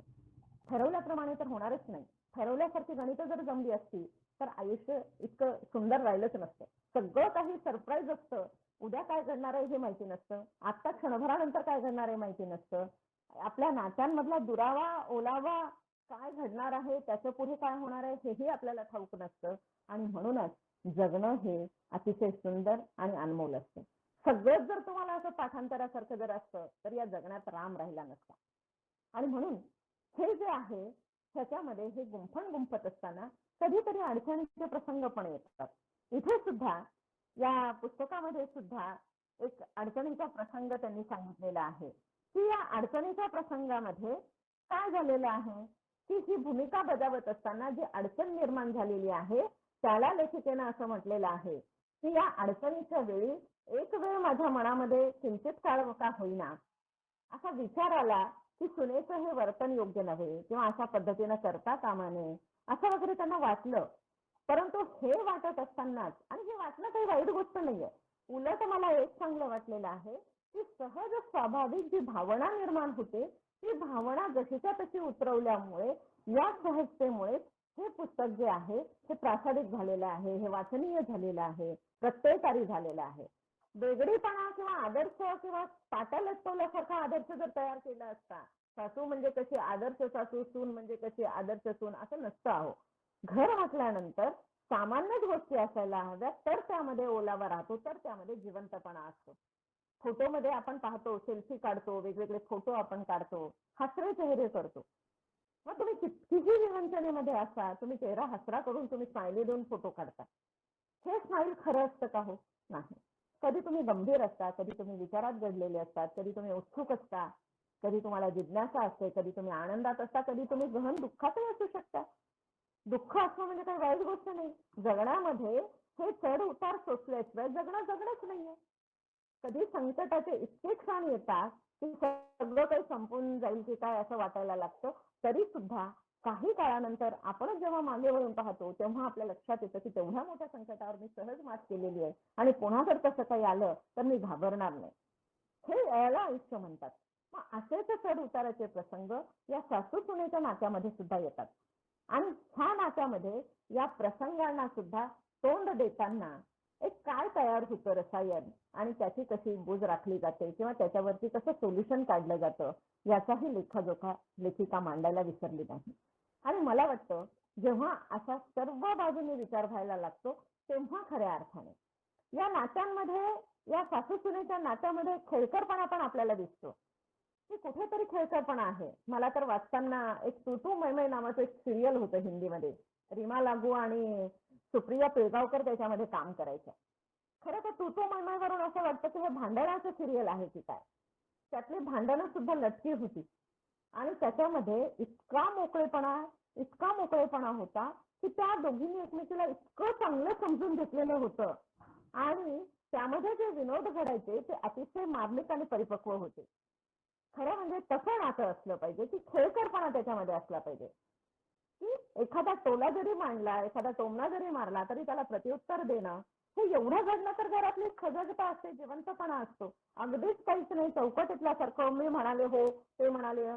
तर ते ऑफिस आहे का, आपलं कार्यालय आहे का, की कोणीतरी ऑर्डर दिली कोणीतरी होकार दिला, असं घडणारच नाही. नात्यामध्ये प्रत्येकाला कधीतरी भावना असतात, प्रखर होतात. एखाद्या गोष्टीची चीड येऊ शकते, एखाद्या गोष्टी उत्कटतेनं माणूस बोलून जातो, एखाद्या गोष्टी आपण मनातच ठेवतो, नको त्याचं मन दुखवायला नको म्हणून. हे सगळं घरामध्ये कुटुंबामध्ये घडत असतं आणि हे घडणं हीच गोष्ट नॉर्मल आहे, हीच गोष्ट स्वाभाविक आहे आणि असं न घडलं तर नवल. पण लिहिताना काय होतं नेमकं, साहित्यिक बऱ्याच वेळा बरेच साहित्यिक इथे चूक करतात, पण उषा भोसले मॅडमने मात्र ही चूक केलेली नाही. सहजतेने त्यांनी जे आहे जसं आहे तसं मांडण्याचा तिथे प्रयत्न केलेला आहे आणि म्हणून त्या याला एक चांगलं रूप लाभू शकलेलं आहे. आलेला प्रत्येक दिवस सारखा नसतो. प्रत्येक जगण्याला जे काय वेगवेगळे पैलू लागतात ते प्रत्येक दिवशी नवं आव्हान आपल्या समोर उभं राहतं, म्हणूनच जगण्याला वेगवेगळे पैलू आपल्याला कळतात. एखादं संकट आलंच नाही तर आपल्याला आपली क्षमता कळणारच नाही. कधीतरी एखादी चूक आपल्याकडून घडलीच नाही तर ते चूक होतं का बरोबर होतं हेही कळणार नाही. म्हणून काही गोष्टी ह्या घडतात, त्या अटळ असतात आणि अटळ असणाऱ्या गोष्टींना आपणही टाळू नये. त्याचा स्वीकार करून जेव्हा आपण करतो तेव्हा आपोआपच या गोष्टी समजायलाही सोप्या जातात, जगायलाही सोप्या जातात आणि सगळ्याच दृष्टीने सोपेपणा त्यामध्ये वाटायला लागतो. यामध्ये आणखी एक महत्वाची बाब मला अशी जाणवलेली आहे की आपण जेव्हा एखादी गोष्ट नातं फुलत असताना काय होतं की आपण ज्यांच्या साथ सोबत राहणार आहोत त्यांना जाणून घ्यायला काही काळ निश्चित आपल्याला लागतो. पण एकदा जाणून घेतल्याच्या नंतर कदाचित एखाद्या क्षणी आपण चुकीचे वागलो, समोरचा हर्टही झालेला असतो, पण तोही काय करतो की आपला माणूस आहे, चिडला असेल एखाद्या वेळेस, सासू आहे चिडली असेल एखाद्या वेळेस, सून आहे चिडली असेल एखाद्या वेळेस, अशा पद्धतीने आपण ते सहन करतो. पण ज्याच्याकडून ते चिडणं झालं किंवा ज्याच्याकडून चूक झाली त्याने जर ती मान्य केली, थोड्या वेळाने जरी लक्षात आलं की नाही आपण असं नव्हतं म्हणायला पाहिजे, किती झालं तरी त्या सासूबाई आहेत, जाऊन एक वाक्य जरी आपण म्हटलं की नाही माझं जरा चुकलंच, एवढं जरी म्हटलं तरी तिथे काही फार सॉरी बिरीच म्हणावी लागते असं नाहीये. पण माझं जरा चुकलंच एवढ्या वाक्याने सुद्धा जी काही उणीव भरून निघते ते नातं दृढ होण्यासाठी ती गोष्ट खूप पूरक ठरत असते. आणि असेच घटना प्रसंग या पुस्तकामध्ये काही ठिकाणी आलेले आहेत आणि मला वाटतं यातूनच हे फुलत गेलेलं नातं आहे. यामध्ये त्यांनी एक उल्लेख केलेला आहे की लोकमत सखी मंचच्या माध्यमातून सासू सुनांची जोडी, काय जोडी नंबर 1 वगैरे याच्यासाठी म्हणून जो प्रवास चाललेला होता त्याच्यामधले पण काही अनुभव तिथं त्यांनी दिलेले आहेत आणि मला वाटतं खरं तर ही गोष्ट खरंच चांगली आहे की सासू सुनांची जोडी नंबर 1 अशा प्रकारचे खेळ खेळल्यानंतर सासू सुनांना कदाचित घरामध्ये तो मोकळेपणा मिळू शकला नसेल, त्या नात्यामध्ये आला नसेल, पण या निमित्ताने का होईना वेगवेगळ्या गोष्टी करत असताना त्या नात्याला असलेले तीळ हळूहळू उकळत जातात आणि हे नातं अगदी छानपणाने गुंफायला लागतं आणि इथे ती गोष्ट घडलेली आहे. या ग्रंथामध्ये आणखी एक नोंद अशी करावीशी वाटते की ग्रंथरूपाने तर हे प्रकाशित झालेलंच आहे, पण याचं जर विवेचन नेहमीच या पद्धतीनं होणं हे म्हणजे तिथपर्यंत जाऊन पोहोचणं असं होतं कधी होत नाही. थोडेसे काही अभिवाचन, काही तुकडे याच्यातले, प्रत्येक गोष्ट नाही करायची पण यातले काही तुकडे अभिवाचन करण्याजोगे पण आहेत. त्याचं जर अभिवाचन करण्याचे असे तुकडे जर जोडले, उषा मॅडमकडे ते कौशल्य आहे, त्यांचा ग्रुप पण तुमचा सगळ्यांचा तयार आहे, तर त्या माध्यमातून या तुकड्यांना जोडून अशा प्रकारची सुसंगती काही करता येते का आणि अशा प्रकारचे काही प्रोग्राम करता येतात का याही दृष्टीनं करायला हरकत नाही. खरं म्हणजे या पुस्तकाचं एकूणच सगळ्याच गोष्टी मला तर खरं तर शब्दांकितला पण याचं खूप श्रेय द्यावंसं वाटतं, कारण शब्दांकित हा जो ग्रुप आहे, या ग्रुपच्या माध्यमातून या लिहित्या होणाऱ्यांना खूप मोठं पाठबळ मिळतं, खूप मोठा सपोर्ट मिळतो.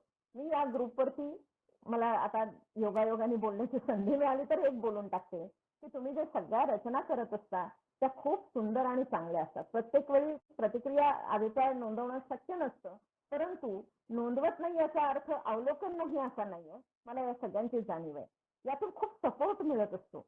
ह्या लिहित्या झालेल्या ज्या सगळ्या जणी आहेत, या लिहित्या होणाऱ्यांना सुद्धा वेगवेगळे विषय सापडतात, चर्चा घडतात, एकत्र कार्यक्रम उपक्रम होतात तेव्हा पण कळतात, वेगवेगळे वक्ते हे ऐकतात. खरं तर नयन मॅडमने हा जो कार्यक्रम सुरू केलेला आहे पुस्तकावर बोलू काही, या निमित्तानं सुद्धा बऱ्याच गोष्टी घडतात.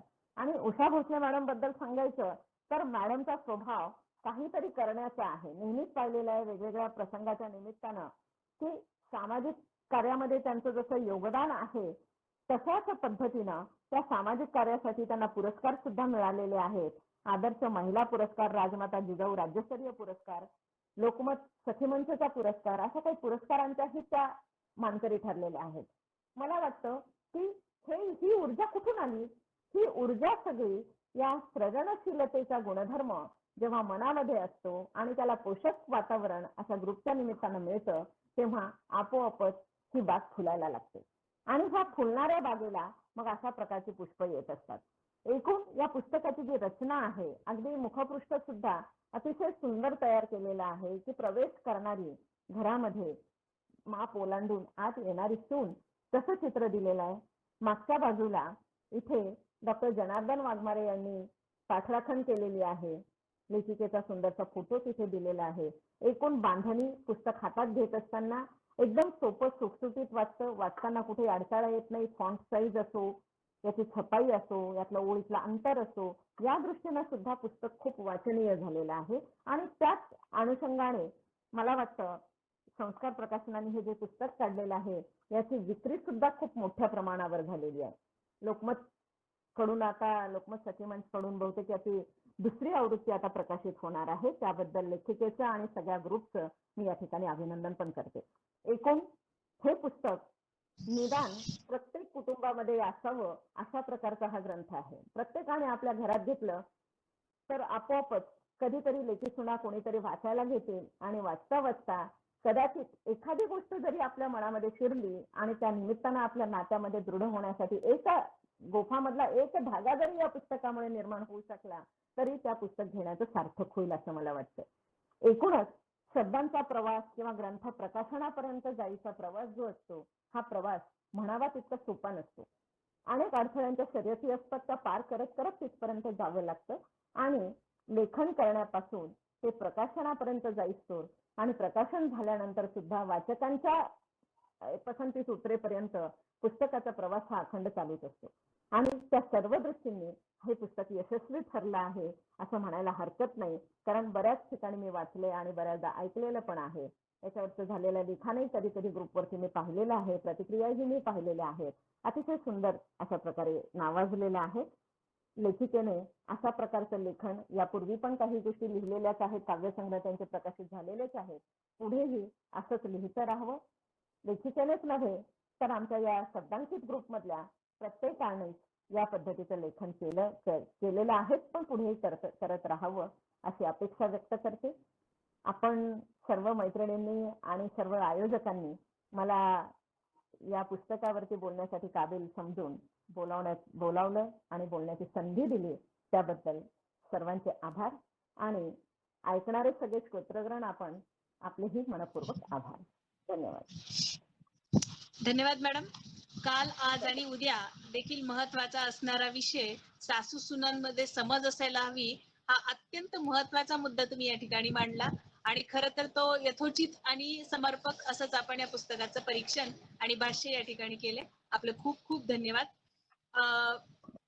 आपले लेखिका जी आहे तिच्या लेखनातून, तिच्या अंतःकरणातल्या स्फुरणातून लेखन होत असतं.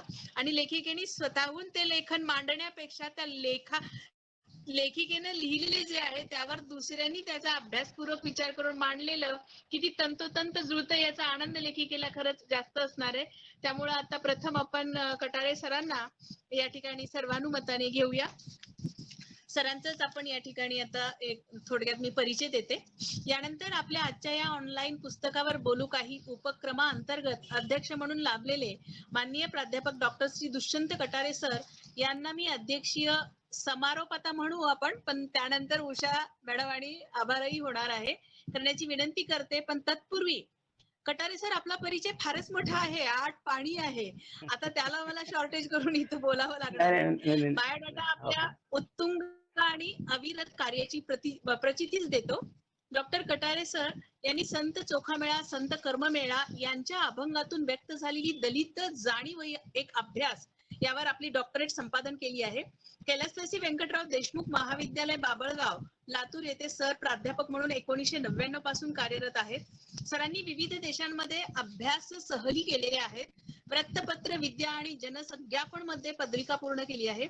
सामाजिक आणि धम्म कार्यात सरांनी 100 पेक्षा अधिक व्याख्याने दिली आहेत. राष्ट्रीय आंतरराष्ट्रीय चर्चासत्रात आजपर्यंत 50 शोधनिबंध वाचन केले आहेत. दिवाळी अंकात कथालेखन केले आहे. विविध वृत्तपत्रांमधून सातत्याने सर लेखन करतात. सरांचे संदर्भ ग्रंथ, काव्यग्रंथ, कादंबऱ्या, कथा प्रकाशित झाल्या असून मुख्य संपादक म्हणूनही सरांनी कार्य केलेले आहे. सरांना विद्यापीठांचा आदर्श शिक्षक पुरस्कार, परिवर्तन पुरस्कार, संपादन पुरस्कार, बाबासाहेब गोखले समाजभूषण पुरस्कार इत्यादी अनेक पुरस्कारांनी सन्मानित केलंय. तर अशा आपल्या प्राध्यापक डॉक्टर दुष्यंत कटारे सरांना मी विनंती करते की शब्दांकित साहित्य मंच लातूर द्वारा आयोजित पुस्तकावर बोलू काही या उपक्रमाअंतर्गत माननीय उषा भोसले लिखित सासू सून मनाची गुंफण यावर आपले अध्यक्षीय समारोप या ठिकाणी करावे. सर दुष्यंत कटारे सर, मी आपणास विनंती करते. धन्यवाद मॅडम. अतिशय विस्ताराने परिचय आपल्याला द्यायचा होता, परंतु मी थांबवलं. शब्दांकित साहित्य मंच लातूर यांच्या वतीनं खरं तर गेल्या अनेक पुस्तकावर आजपर्यंत बोललं गेलेलं आहे. उषा भोसले मॅडमच्या सासू सून मनाची गुंफण या तुमच्याच शब्दांकित साहित्य संमेलनाचे साहित्य मंचाच्या सचिव असलेल्या, म्हणजे ज्यांचं साहित्य आहे त्यांनाच मोठं पद मिळतंय अशा सचिव असलेल्या तुमच्या या उषा भोसले ताई खरं तर खूप चांगल्या पद्धतीनं सासू सून मनाची गुंफण या कौटुंबिक नात्यावर आणि या पुस्तकावर आमच्या मार्गदर्शक असलेल्या दयानंद कला महाविद्यालयातील मराठी विभाग प्रमुख डॉक्टर सुनीता सांगोले मॅडम यांनी खरं तर अतिशय विस्तारानं व्यापक आपली भूमिका या ठिकाणी मांडलेली आहे. या साहित्य मंचाच्या अध्यक्ष नयन, आमच्या मसापाच्या डॉक्टर नयन भादुले मॅडम, विजया भंगणे, उमा कोल्हे, डॉक्टर क्रांती मोरे, सुनीता मोरे, सूत्रसंचालन करणाऱ्या आमच्या वकील साहेब डॉक्टर रजनी गिलवरकर मॅडम, खरं तर कारंडे मॅडम वगैरे नाहीत असं मला वाटतं, वर्षाल पाटील मॅडम आहेत, निलिमा देशमुख, आणि आपण सर्वजण खरं तर या पुस्तकावर यापूर्वीही मी बोललो आहे. एकमत मधून या पुस्तकावर मी लिहिलं सुद्धा आहे आणि एक चांगलं पुस्तक म्हणून या पुस्तकाची मी चर्चा खरं तर गेल्या अनेक दिवसापासून ऐकत आलेलो आहे. डॉक्टर जनार्दन वाघमारे सरांनी म्हटल्याप्रमाणे तेवढ्या नाजूक तरल या अशा नात्यावर खरं तर हे मराठी साहित्यातलं पहिलंच पुस्तक आहे किंवा असावं असं सरांनी या पुस्तकाबद्दल म्हटलेलं होतं आणि ते खरं सुद्धा आहे.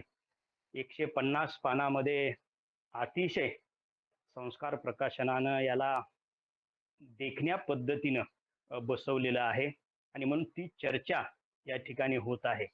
खरं तर सांगोले मॅडमनी याच्या मुखपृष्ठाबद्दल बोललं की घरातून हे मुखपृष्ठ सम्राट भोसले यांनी हे काढलेलं आहे.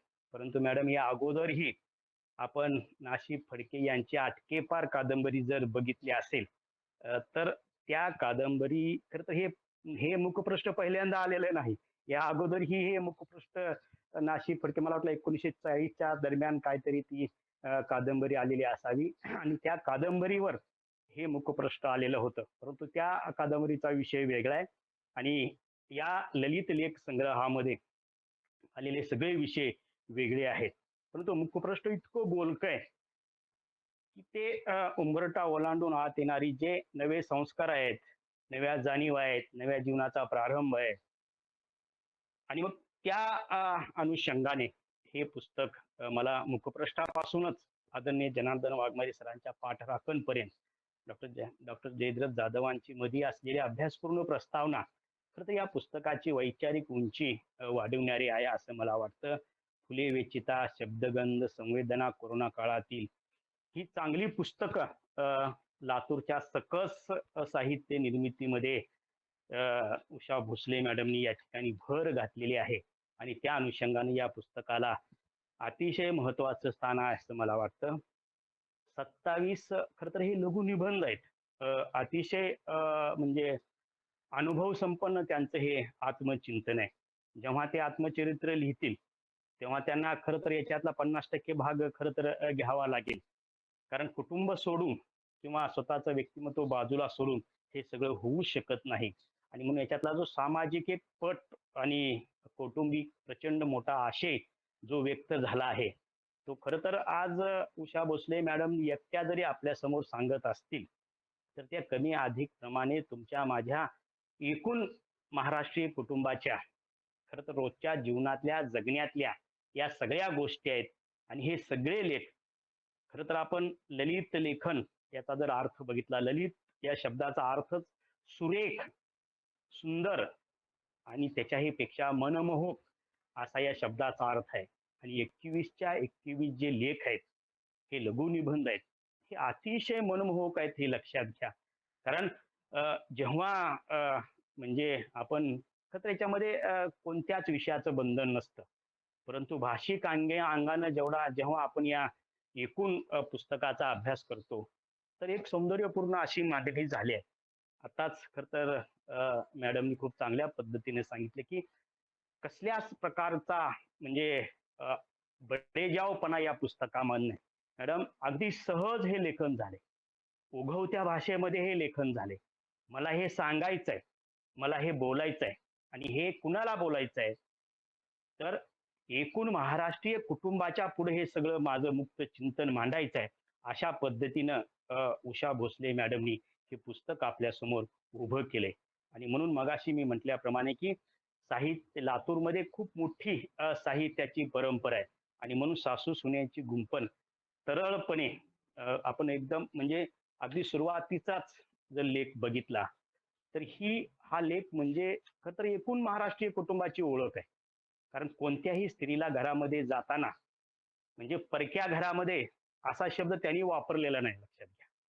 परंतु जेव्हा ती तिच्या हक्काच्या घरामध्ये जाते तेव्हा ती घाबरतच जात असते, परंतु या अनुभवाला सामोरे जाताना ती स्वतःही घाबरतच गेल्या, लक्षात घ्या. आणि त्या पहिल्या लेखामध्ये सांगताना आपलं कुटुंब, आपली ज्या गावाकडे वैभव संपन्न आणि जो प्रचंड म्हणजे सांस्कृतिक आणि नैतिक वारसा लाभलेलं जे कुटुंब आहे, एक समृद्ध कुटुंब आहे, परंतु त्यांनी सांगितले की आता हे सगळं आम्ही सोडलेलं आहे आणि माझं जे लग्न आहे हे लग्न म्हणजे खेड्यातलं हे शेवटचं लग्न आणि पुन्हा आम्ही वेगळ्या संस्कारामध्ये आलो. परंतु एका बाईने दुसऱ्या बाईला दिलेली वागणूक, त्यांनी छळ शब्द वापरला नाही, त्रास शब्द वापरला नाही, म्हणजे शब्द किती म्हणजे असे ओढून ताणून आणण्याचा अनेकांचा ललित लेखामध्ये या ठिकाणी प्रयत्न असतो, परंतु सहज शब्द त्या या ठिकाणी वागणूक असा शब्द वापरतात आणि एका बाईने दुसऱ्या बाईला दिलेली वागणूक आहे. आणि मग आपण जर बघितलं तर त्यांनी खरं तर खूप धाडसाने अनेक विधाने केलीत. म्हणूनच मी म्हटलं की हे आत्मचरित्राच्या रूपानं आल्यावर अधिक चांगलं वाटेल की म्हणजे तू येताना म्हणजे सतरंजी आणली नाहीस, हे पोत म्हणजे हे बारदाने असतो बघा ते घे आणि ह्याचा हे जी मुळामधून जी भावना आहे खरं तर हे खरं तर कुणीही धाडस आजच्या याच्यामध्ये करत नाही. म्हणजे एकली जर आत्मचरित्र आत्मकथने घेतली तर ते लोक अनेक आपल्यावर झालेले छळ या ठिकाणी मुक्तपणे सांगतात, परंतु या अनुषंगानं हे खूप महत्वाचं आहे.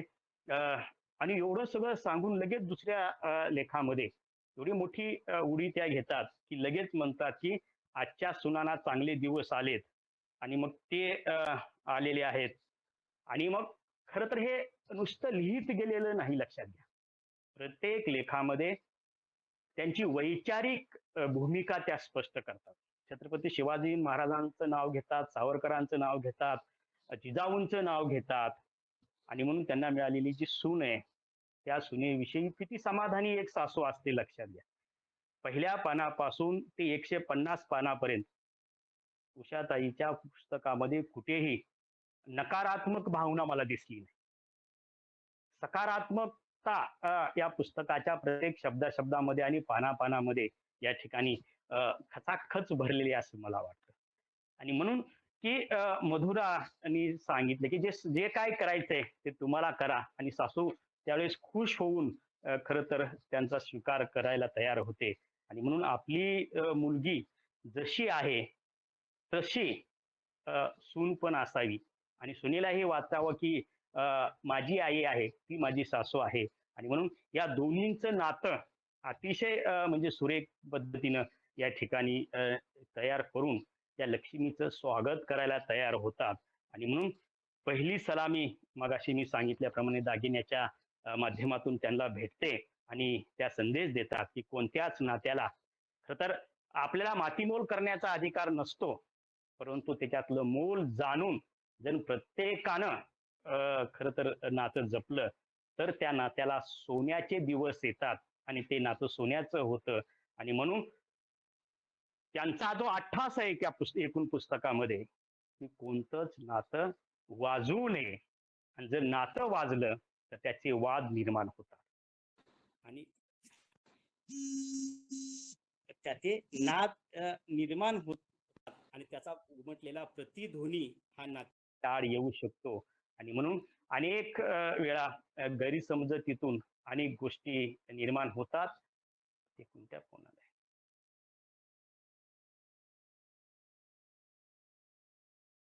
5 मिनिटांनी तुम्ही सांगा. आणि मग असे गैरसमज निर्माण होऊ नये आणि प्रत्येक सासूने आपल्या सुनेसोबत राहताना तर मॅडम इतकं मला हे नातं उलगडून दाखवता येत नाही, पुस्तकाच्या अनुषंगाने सांगेन, परंतु खरं तर आणि मग प्रत्येक सासूने सुनेसोबत राहताना आपली मुलगी म्हणून जर ते नातं जर सांभाळलं तर आणखीन ते नातं कुटुंबाच्या हिताचं होतं. आणि म्हणून त्यांनी जे अभ्यासपूर्ण मांडलेले 21 पथ्य आहेत, तर 21 पथ्यावरच एक स्वतंत्र व्याख्यान किंवा स्वतंत्र व्याख्यानाचा विषय या ठिकाणी होऊ शकतो. इतकी अभ्यासपूर्ण त्यांनी 21 पथ्ये मला वाटतं 5व्या प्रकरणामध्ये 5व्या याच्यामध्ये सांगितलेले आहेत. तर एक प्रकरण एका कवितेसाठी त्यांनी केलेले आहेत. 6 नंबरचं आहे, मला वाटतं पुढे 9 नंबरला आहे. आणि म्हणून त्या मुळामध्ये कवी मनाच्या असल्यामुळे, कवी प्रकृतीच्या असल्यामुळे, प्रवृत्तीच्या असल्यामुळे त्यांच्या एकूण पुस्तकामध्ये कविता या ठिकाणी पेरून या पुस्तकाला लालित्यपूर्ण असा आशय त्यांनी दिलेला आहे. खर तर आमच्या आई या शब्दाची ताकद, तर आई या शब्दाची ताकद आपण अनेकांच्या पुस्तकातून बघितलेली आहे, परंतु आमच्या आई या शब्दाची जी ताकद आहे, या शब्दाचं जे महत्व आहे, हे महत्व या ठिकाणी जर आपण जाणून घेतलं तर टक्केवारीमध्ये स्वतः मॅडमनी या ठिकाणी सांगितले की 90% सुना या चांगला संसार करू शकतात. फक्त आपली आई हा शब्द या ठिकाणी त्यांनी वापरला पाहिजे. आणि म्हणून हा निर्वाळा त्यांनी दिलेला मला वाटतं तमाम सुनांच्या साठी खरं तर चांगला आहे. आज म्हणतात की तमाम सुना आता बदलले आले आहेत, परंतु त्यांनी एक विनोदी टच दिलाय की येणाऱ्या सुना बदलल्यात, येणाऱ्या सुनांचं राहणीमान बदललंय, त्यांच्या सोबत असावाही बदलायला निघाल्यात, परंतु त्यांच्यामध्ये मेकअप सोडून दुसरं काहीच बदललेलं नाही. हे त्यांचं लक्षात घ्या, माझं नाही. त्यांनी स्वतः लिहिले की मेकअप सोडून आजच्या सासवा बदललेल्या नाहीत. आणि म्हणून सासू हे येणाऱ्या सुनचं सून हे येणाऱ्या सासूचं दुसरं रूप असतं. आणि म्हणून त्याच्याबद्दल ही त्यांनी खूप सकारात्मक चर्चा या ठिकाणी मांडलेली आहे. आणि म्हणून पुन्हा त्यांनी सांगितलं की खरं तर त्या राहून सुनेच्या ह्याच्यामध्ये लागतात की सुनेनी आईला आई साहेब असं म्हणावं, आणि काही जरी झालं, काही जरी घरामध्ये घडलं, तर ही आई साहेब तुमच्यामुळंच झाले. आई साहेब, साहेब हा शब्द नंतर मा साहेब जिजाऊ म्हणतो, आहे का? आपण त्या अनुषंगानं खरं तर हे घ्यायला काहीही हरकत नाही. आणि म्हणून करिअरवाली सून, सासू आणि सून करिअरवाली असं दोघीला बी म्हणले. आणि मग हे करत असताना प्रत्येकाने दोघींनी एकमेकाची मनं सांभाळत गेलं तर किती चांगलं, आणि कोणीही मागे कोणाला खेचणार नाही. आणि म्हणून गुणी सुना सासवा खुश. आणि म्हणून जी सून गुणी आहे, ती गुणी सून सासूला सुद्धा आपलीशी वाटली पाहिजे. आणि म्हणून हे सगळं त्यांनी थेट भारत मातेशी संबंध जोडत हे नातं समजावून सांगितलंय. कारण आपण मुळात भारत मातेला, आपल्या देशालाच माता म्हणतो. आणि म्हणून सून आणि सासू या दोन्हीही मातेच्या रूपामध्ये आहेत. आणि म्हणून भारत माता हा थेट तिथं संबंध जोडून तिथंच थोडीशी पुष्टी त्यांनी झाशीच्या राणीच्या संदर्भात दिलेली आहे. आणि भारतीय कुटुंब व्यवस्थेचा खरं तर मुळामध्ये अभ्यास एका लातूरच्या लेखिकेने करावा. लातूरच्या मातीतून असं पुस्तक यावं, ही खरं तर आमच्यासारख्यासाठी खूप जमेची बाजू आहे. आणि म्हणून माझं माझं न म्हणता हे आमचं आहे. आणि म्हणून जर आम्ही त्यांनी लिहिले बघा, आम्ही दोघे राजा राणी सासूने द्यावे पाणी, हे असं न होता आणि जर हे असं झालं तर त्यांनी जो वृद्धाश्रमाचा जो परिचय दिलाय, मॅडम खरंच वृद्धाश्रमाचा परिचय लालशाहीनं सगळं अंडरलाईन करून ठेवण्यासारखं आहे. म्हणजे पान उलटलं की तिथे जावं असा या ठिकाणी करून ठेवलेला आहे. खरं तर याच्यामध्ये भविष्य सांगितलंय, म्हणजे चालू वर्तमान सांगितलंय. आणि भूतकाळामध्ये खरं तर मॅडम गेल्याच नाहीत, लक्षात घ्या. वर्तमानामध्ये त्या जास्त रमल्यात, भविष्य काळाच्या अनेक सूचना त्यांनी दिल्यात. आणि म्हणून मुलाच्या खरं तर किती म्हणजे सहज हे या पुस्तकातला एकही शब्द तुमच्या माझ्यासाठी नवीन नाही. आणि म्हणून त्यांनी सांगितले की नवीन सुनेच्या संसारामध्ये सासूने लुडबुड करू नये असं कोणच म्हणत नाही, लक्षात घ्या. परंतु त्यांनी सांगितले धाडसानं. कारण आपल्या लेकीचा, आपल्या सुनेचा संसार जर आपल्याला चांगला बघायचा असेल तर त्याच्यामध्ये लुडबुड आपण करू नये, असं करू नये. आणि म्हणून ही सांगितलेलं आहे. आणि म्हणून डॉक्टर जनार्दन वाघमारे सरांनी मगाशी म्हटल्याप्रमाणे बाबा या नात्यावर हे पहिलं पुस्तक आणि खूप चांगलं पुस्तक आहे. वडीलधाऱ्यांची जर मर्जी सांभाळून जर आपण या ठिकाणी राहिलो, सासू सुनीनं राहिलं, तर खूप चांगल्या पद्धतीने या नात्याला पुन्हा एकदा म्हणजे चांगले दिवस येणार आहेत. आणि आजही आहेत, लक्षात घ्या. ज्यांच्या घरामध्ये संस्कार आहेत, ज्यांच्या घरामध्ये वैचारिक समृद्धी आहे, खरं तर सुनेला अनेक उपमा, शेवटपर्यंत पुस्तकाचे प्रत्येक प्रकरणावर बोलण्यासारखं आहे. सुनेला अनेक उपमा त्या ठिकाणी दिल्यात आणि ते सहज दिले. तुम्हा आम्हालाही समजेल अशा पद्धतीने दिले. आपण एखादं रोपटं आणलं आणि ते रोपटं आपण जेव्हा आपल्या बागेमध्ये लावतो, त्याची किती काळजी घेतो. ते रोपटं आलेले आपल्याला पीक म्हणजे फळं देतं का, फुलं देतं का, पण ते फळं येईपर्यंत आपण त्याला किती मायेनं आस्थेनं जपतो. तसं ते सुनेला आपण जपावं. आणि म्हणून खरं तर 25वा जो लेख आहे, तर गावाकडच्या समृद्ध संस्कृतीचा वारसा त्याच्या घरामध्ये झालेला. खरं तर हे जे जेवण झालंय, हे जेवण कुणी केलंय, अगदी 2 तासामध्ये इतकं चांगलं जेवण झालंय. आणि मग हे कुणी केलंय, तर त्यांनी म्हणजे त्या सरांनी सांगितले की हे सासू सुनेचं जेवण आहे, एक लक्षात घ्या. आणि म्हणून हे इतकं सुंदर आणि खरं तर ते मांसाहारी जेवण आहे. आणि मग हे या ठिकाणी म्हणजे या कुटुंबातलं आहे. आणि मग कुटुंबाची ओळख, आपलेपणा जपण्यासाठी मॅडमनी सृजनशीलतेचा आणि सुखी संसाराचा जो मंत्र आहे तो प्रत्येक पानापानामधून दिलाय. तर मला अधिक बोलायचं होतं, मला गावाकडे जायचंय आणि मॅडमनीही बोलल्यात, मीही बोललोय आणि अजूनही या पुस्तकावर मी बोलणार आहे आणि लिहिणार आहे. आपल्या सर्वांनी मला खरं तर संधी दिली आणि मला ऐकून घेतलात, त्याबद्दल नयन मॅडम असतील, आमच्या गिरवकर मॅडम असतील, उषाताई असतील, आपणा सर्वांचं मनापासून, आपल्या सर्व भगिनींचं, खरं आपण सगळेजण लॉकडाऊन जेव्हा सुरू झालं तेव्हा आपल्या माध्यमातून, आपण कवितेच्या माध्यमातून आपल्याला हे सगळं काहीच येत नव्हतं. आपण जुळवाजुळव करून एकमेकाच्या घरी जात होतो, तेव्हा आपण एकमेकातून ही सुरुवात केलेली होती. मी आपणा सर्वांचं मनापासून धन्यवाद देतो. अगदी मी शॉर्टकट मुद्दे जे काढले होते तेवढंच बोललोय, विस्तारित बोललेलो नाही. आपणा सर्वांचं मनापासून धन्यवाद व्यक्त करतो. थांबतो. धन्यवाद सर. अत्यंत समर्पक आणि सुंदररित्या तुम्ही या पुस्तकाचा एक गाभा सांगितला की सासू बाह्य अंगाने बदलली म्हणजे मेकअपनी बदलली, परंतु अंतरंगातून बदलली नाही. खरंच आहे. वास्तविक पाहता आपण जे मानव आहोत वृत्तीतून बदलणं गरजेचं आहे, पण बाह्य अंगावरून बदलण्यावरच आपला भर आहे आणि त्यातूनच कदाचित या पुस्तक निर्मितीची गुंफण झाली असावी. तर यानंतर मी लेखिकेला आमंत्रित करणार आहे. आपल्या ज्यांच्या विचारातून सासू सून मनाची गुंफण या साहित्य कृतीची निर्मिती झाली त्या लेखिका माननीय उषा भोसले मॅडम यांना आपल्या साहित्य कृतीच्या निर्मितीबद्दल थोडक्यात आपले मनोगत व्यक्त करण्यासाठी मी विनंती करणार आहे. तत्पूर्वी त्यांचा थोडक्यात परिचय देते. माननीय सौ उषा भोसले आम्हा सर्वांसाठी सुपरिचित कवयित्री व लेखिका असून त्या विविध ठिकाणी कार्यरत आहेत. उषाताई भोसले या आविष्कार एज्युकेशनल फाउंडेशन मराठा महिला मंडळ लातूर, शिवाई प्रतिष्ठान लातूर यावर अध्यक्ष म्हणून काम करतात. मिळून साऱ्या जणीच्या त्या लातूर प्रतिनिधी आहेत. आजपर्यंत त्यांचे फुले वेचिता, शब्दगंध, संवेदना, कोरोना काळातील एक काव्यसंग्रह तर सासू सून मनाची गुंफण हे ललित साहित्य प्रसिद्ध झालेले आहे. विविध कवी संमेलनात त्यांनी अध्यक्षीय पद भूषवले आहे. माननीय सौ उषा भोसले यांना लोकमत सखी मंच लातूरचा सखी सम्राज्ञी श्रीमती लातूर सासू सून जोडी नंबर 1 अंधश्रद्धा निर्मूलन समिती महाराष्ट्राकडून नरेंद्र दाभोळकर पुरस्काराने सन्मानित केले आहे.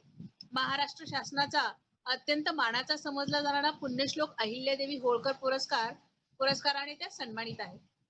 असे 28 राज्य पुरस्कार त्यांना मिळाले आहेत. तर अशा यांना आमच्या उषाताई यांच्याबद्दल सांगावं तेवढं कमीच आहे.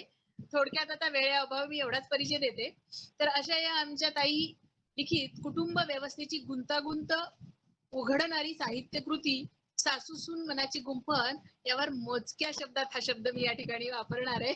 उषाताई आपलं मनोगत आपण या ठिकाणी मांडावं. उषाताई. नमस्कार. सासू सून मनाची गुंफण यावर इथं भाष्य केलं अतिशय सुंदर असं सांगोळे मॅडमनी आणि कटारे सरांनी. खरं तर खूप अगदी मी भारावून गेले असं दोघांचंही भाष्य झालेलं आहे. त्याबद्दलही मला खूप बोलायचं होतं, पण आता इथे माझ्याकडे वेळ कमी असल्यामुळे मी अतिशय सुंदर मनाला भावलं एवढ्या अगदी मोजक्या शब्दातच ते इथं व्यक्त करते. ते दोघंही इथं आले एवढ्या कामाच्या व्यापातनं. त्याबद्दल मी त्यांचे मनापासून आभार मानते. आणि आमच्या शब्दांकित साहित्य मंचच्या नयन राजमाडे मॅडम, डॉक्टर नयन राजमाडे मॅडम यांनी माझा हा कार्यक्रम इथे ठेवला त्याबद्दल त्यांचेही खूप आभार. आणि या मंडळाच्या अध्यक्षा विजयाताई भनगे आणि आमची सर्व टीम, तसेच खूप लांबून म्हणजे हैदराबाद वरून, पुण्यावरून, मुंबईवरून बरेच जण इथे जॉईन झालेले आहेत. त्या काही औरंगाबाद वरून आहेत. त्या सगळ्यांचे मी मनापासून आभार मानते. खर तर सासू सून हे पुस्तक लिहित असताना या नात्याबद्दल माझ्या मनामध्ये नेहमीच अनेक प्रश्न उभे राहिले होते. काही प्रश्न सासू सून या नात्याखाली दबले गेलेल्या, वेळ प्रसंगी भरडल्या गेलेल्या अनेक सख्यांचे होते. आणि काही जणी या नात्याला तोडून दूर पळणाऱ्या, तर काही जणी कारण नसताना सासू सून या नात्याचा गुंता जाणून बुजून वाढवणाऱ्या आणि त्यातच रमून आसुरी आनंद घेणाऱ्याही होत्या. तेही बघून माझ्या मनाला एक विषण्णता वाटत होती. त्यावरूनच मला हे सासू सून लिहायचं, पुस्तक लिहायचं थोडस एक सुचलं. आणि काही सुना ज्या आहेत की खरोखरच आपल्या नात्याचं सोनं करणाऱ्या अशा महाराष्ट्रात आहेत. त्यातली माझी सून मधुरा आहे, हे तर काही सांगायची गरजच नाहीये. या सगळ्या जणींना मी मनापासून सलाम करते. या सगळ्या जणींना पडले नसतील एवढे सगळे प्रश्न सतत मला भेडसावत राहिले. त्यांची उत्तरेही अगदी सहजपणे मला सापडत गेली. तसे आम्हीच बदनाम केलेल्या सासू सून नात्याचं मोल मला वाटू लागलं. यावर मंथन करत असताना माझ्यातला मला खूप काही शिकवून गेला. मी बहीण, मी बायको, मी मुलगी, मी सून आणि सासू ही मीच, हे मला प्रकर्षाने जाणवले. या सगळ्या मीला एकत्र गुंफल्यावर आम्ही तयार झालं, हे या पुस्तकाचं गुपित आहे. हे हळूहळू उमजत गेल्यानंतर माझ्या मनातल्या एका एका कंगोऱ्यांना मी अलगद उकलत गेले. तसे तसे माझे मन मोकळे होत गेले आणि हे लिखाण होत गेलं. सासू सुनेचं टोचणारं, बोचणारं व सतत खुपणारं नातं जपलं पाहिजे हे मला प्रकर्षाने जाणवलं. तसं तसं हे लिखाण माझ्याकडून होत गेलं. सासू सून मनाची गुंफण लिहित असताना सासू सून अर्थातच मायलेक या केंद्रबिंदू भोवतीच पुस्तकातली ओळ ना ओळ पानापानातून फिरलेली आहे. मनाची गुंफण या पुस्तकाचा गाभाच मी म्हणजे पुस्तक वाचणारी असा आहे. मग ती वाचक बहीण असो, लेक असो, सासू असो की सून असो, तिला नक्कीच हे पुस्तक माझं स्वतःच आहे असं वाटलं पाहिजे, याची मी अगदी 100% ग्वाही देते. यातले प्रसंग व कथा सत्यच आहेत, पण तरीही कुणाच्या भावना दुखावल्या जाव्या असा मुळीच माझा हेतू नव्हता. चुकून या पुस्तकातल्या काही प्रसंग कुणाशी मिळते जुळतेही असू शकतात. अं, त्यामुळे त्यांनी कोणीही गैरसमज करून घेऊ नये. हा एक सगळ्यांसाठी म्हणून हा एक माझ्याकडून जसा काही जमेल असा मी हा ठेवा ठेवलेला आहे आणि प्रामाणिकपणे तळमळीने मी लिहिण्याचा प्रयत्न केला आहे. हे पुस्तक लिहिताना मी डोळ्यासमोर ठेवून आम्ही गुंफण्याचा आटोकाट प्रयत्न करताना मांडलेली सर्व मते केवळ माझी आहेत. या मताशी सगळ्यांनी सहमत असावं असा माझा मुळीच आग्रह नाही. स्त्री पुरुष अर्थातच पती पत्नी अर्थातच दोन कुटुंबातल्या दोन व्यक्ती या नात्यावर कुटुंब व्यवस्था व समाजाची जडणघडण होत असते. कुठल्याही काळात माणूस हाच श्रेष्ठ मानला आहे. हे माणूस पण पेलणारे सासूसून हे महत्वाचे स्तंभ आहेत. नको काढू उन्हे दुने राघूसाठी मैना येणे अर्थातच हे समजून घेणे खूप गरजेचे आहे. सासू व सून या दोन्ही भूमिका मधून प्रत्येकाला जायचंच आहे. त्यामुळे माझी सुन सकाळचं कोवळं ऊन हे जर म्हटलं तर उन्हाचे चटके खायचे का कोवळ्या उन्हात पोषक वातावरण घ्यायचं, तो ज्याची त्यांना डिझाईन करायचा ज्याचा त्याचा प्रश्न आहे. त्याबद्दल मी बरस मला जमेल एवढं मार्गदर्शन करण्याचा प्रयत्न केलेला आहे. त्यातून आपल्याला काय घ्यायचं तो ज्याची त्यानं घेणारच आहे आणि नक्कीच या पुस्तकातनं काही ओळी तरी घेतल्या जाणारच आहेत. या पुस्तकाला जनार्दन वाघमारे सरांची पाठराखण आहे आणि डॉक्टर जयद्रथ जाधव सरांनी पण सुंदर अशी प्रस्तावना दिलेली आहे. त्यांचीही मी मनापासून आभारी आहे.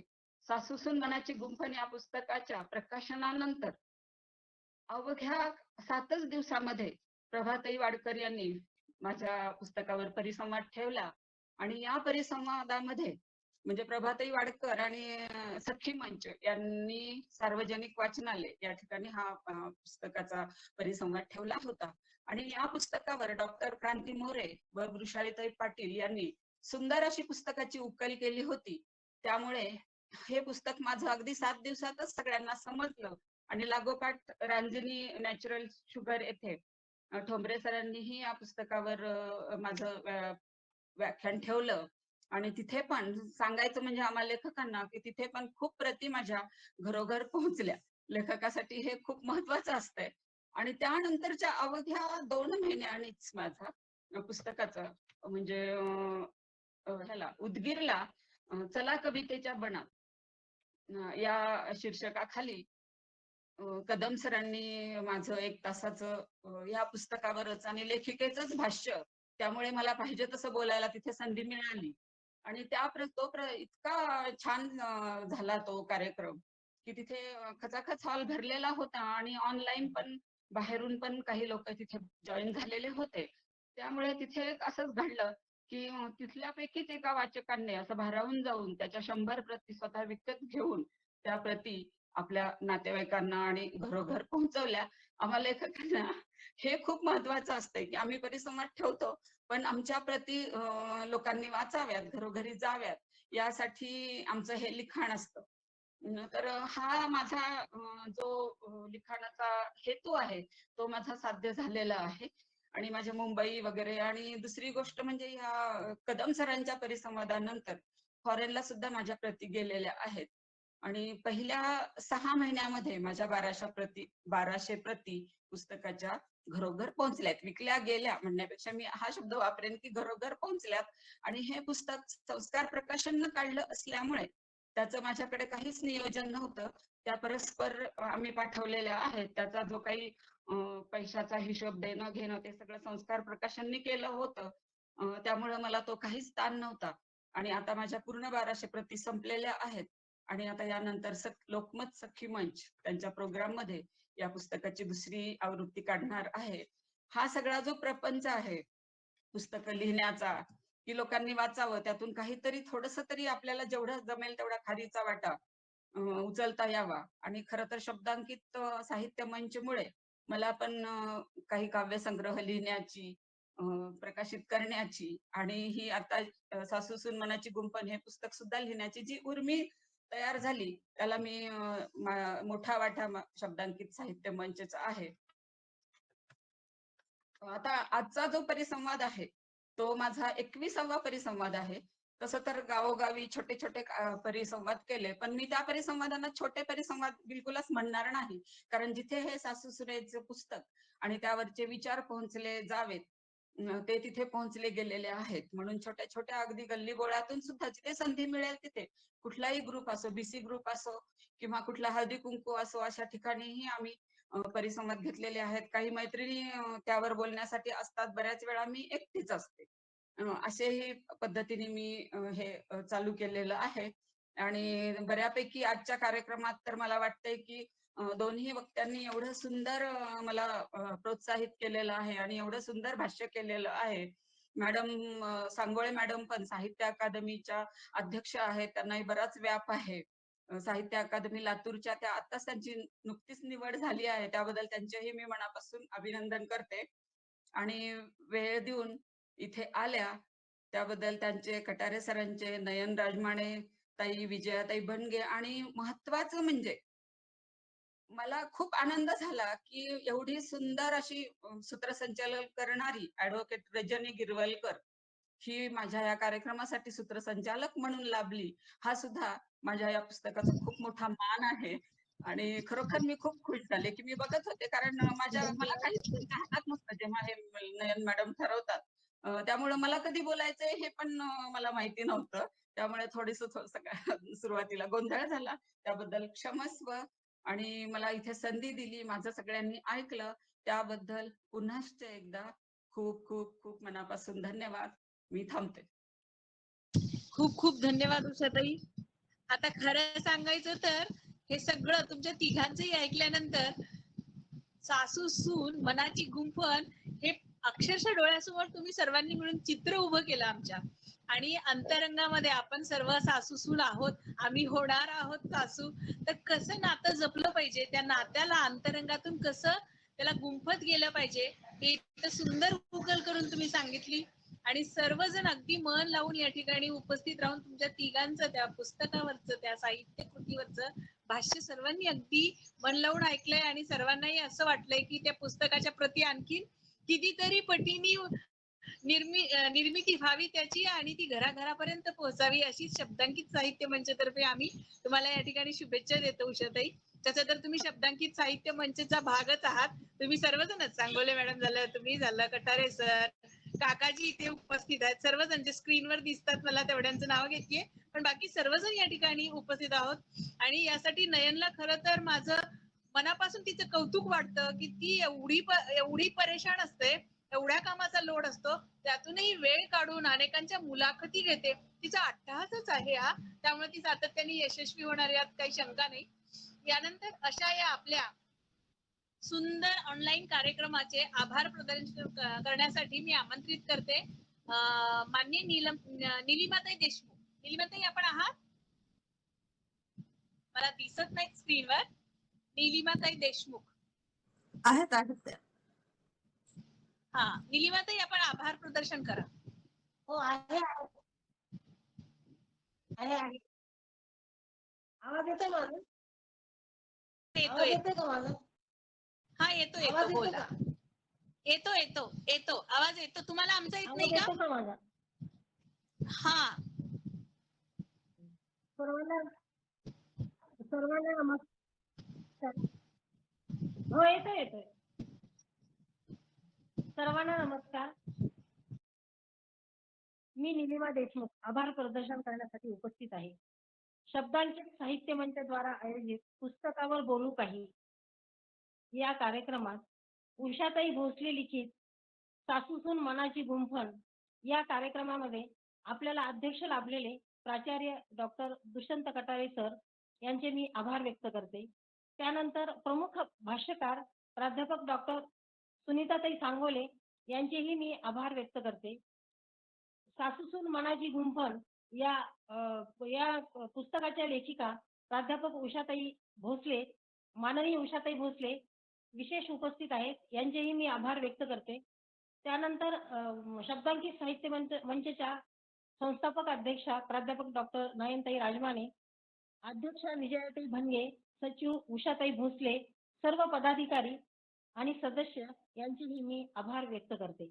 फुलांनी फुलांचे मन आज पहा जपले, फुलांनी फुलांचे मन आज पहा जपले, अशा सुंदर कार्यक्रमात आभार मानते आपले, अशा सुंदर कार्यक्रमात आभार मानते आपले.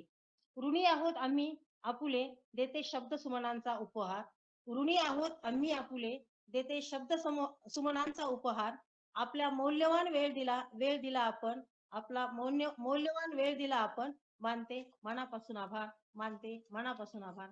तसेच खास उषाताईंसाठी मी म्हणेन, अशीच झेप घे मैत्रिणी, अशीच झेप घे मैत्रिणी, आता तुला काय उणे आहे, आता तुला काय उणे आहे. संपली जरी जमीन तरी, संपली जरी जमीन तरी, आकाश अजून सुने आहे, आकाश अजून सुने आहे. धन्यवाद. सर्वांचे पुन्हा एकदा मनापासून आभार व्यक्त करते आणि थांबते. धन्यवाद. कार्यक्रम संपन्न झाल्याचे मी शब्दांकित साहित्य मंच द्वारा जाहीर करते आणि थांबते.